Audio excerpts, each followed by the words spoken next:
சிம்மராசியில் பிறந்தவங்களுக்கு தமிழ் மாசி மாதம் எப்படி இருக்கும் இதுதான் பார்க்குறோம். அப்படி பார்க்குற போது இந்த மாதம் பார்த்திங்கன்னா உங்களுடைய ராசிநாதன் சூரிய பகவான் உங்கள் ராசிக்கு 7ஆம் இடத்துல இருக்கார். அவரோட புதன், ராகு, அவரோட சுக்கிரன் 17ஆம் தேதி வரைக்கும் அத்தனை கிரகங்களும் 7ஆம் இடத்துல இருக்காங்க. இந்த 7ஆம் இடம்னா என்ன? முதல்ல இது வரைக்கும் யாருக்கெல்லாம் திருமணம் டிலே ஆகிட்டு இருந்துச்சு, மேரேஜ் நடக்காமல் இருந்துச்சு அல்லது தள்ளி போயிட்டு இருந்துச்சு, அத்தனை பேருக்கும் திருமணத்துக்கான வாய்ப்பு, திருமணம் சம்பந்தப்பட்ட பேச்சுவார்த்தைகள் கண்டிப்பாக இந்த மாதம் இருக்குது. அடுத்தபடியாக பிஸ்னஸ், யாரெல்லாம் சொந்த பிஸ்னஸ் பண்ணுறீங்க, உங்களுடைய பிஸ்னஸ் பெரிய லெவலில் உங்களுக்கு லாபத்தையும் வருமானத்தையும் சம்பாத்தியத்தையும் கொடுக்கும். ஒருவேளை உங்களுடைய பிஸ்னஸில் நீங்கள் யாரையாவது பார்ட்னர்ஷிப்போடு சேர்ந்து தொழில் பண்ணுறீங்கன்னா அதுவும் நல்லா இருக்குது. நல்லா இருக்குன்னா பார்ட்னரும் லாபம் அடைவார், நீங்களும் லாபத்தை அடைவீங்க.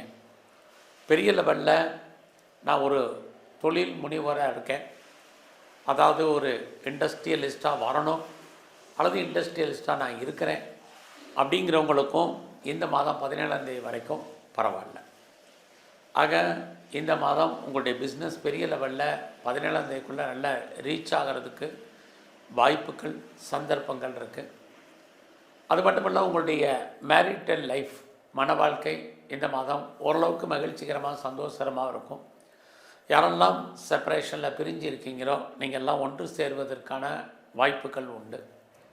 இந்த மாதம் உங்களுக்கு புதுசாக லவ் அஃபேருக்கான பாசிபிலிட்டிஸ் உண்டு. உங்களுடைய லவ் சக்ஸஸ்ஃபுல்லாகி மேரேஜில் முடியும். ஆல்ரெடி யாருக்கெல்லாம் லவ் பிரேக்கப் ஆகிருந்ததோ மறுபடியும் ரீயூனியன் ஆகும். இது அத்தனையுமே உங்களுடைய சூரிய பகவான் 7ஆம் இடத்தில் இருக்கிறனால ஏற்படக்கூடிய நன்மைகள். ஸோ இந்த மாதம் உங்களுடைய ஃபினான்ஷியல் பொசிஷன், நிதி நிலைமை எப்படி இருக்குதுன்னு பார்க்குறோம். கையில் மணி ரொட்டேஷன் ஓரளவுக்கு பரவாயில்ல. யாருடைய பணத்தையாவது நீங்கள் ஹேண்டில் பண்ணுறதுக்கான வாய்ப்பு நிறையா இருக்குது.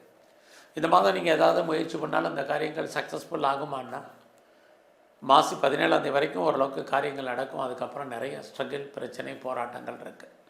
நல்லா புதிய முயற்சிகள் எதுவும் பெருசாக வேண்டாம். ரொட்டீனாக என்னெல்லாம் பண்ணிகிட்ருக்கீங்களோ அதை மட்டும் பண்ணுங்கள். பெருசாக எஃபர்ட் கொடுத்து எதுவும் பண்ணிடாதீங்க. அதனால் பெருசாக நமக்கு லாபம் எதுவும் இருக்கிற மாதிரி தெரியலை. அதுலேயும் 17ஆம் தேதிக்கு அப்புறம் எல்லா விஷயத்துலையுமே அலாட்டாக இருங்க. யார் நல்லவங்க யார் கெட்டவங்கன்னு உங்களுக்கு 17ஆம் தேதிக்கு அப்புறம் தெரிய ஆரம்பிக்கும். உங்களுடைய முயற்சிகளில் நிறைய தடைகள், பிரச்சனைகள் இருக்குது. எதிர்பாராத ட்ராவல் இருக்குது.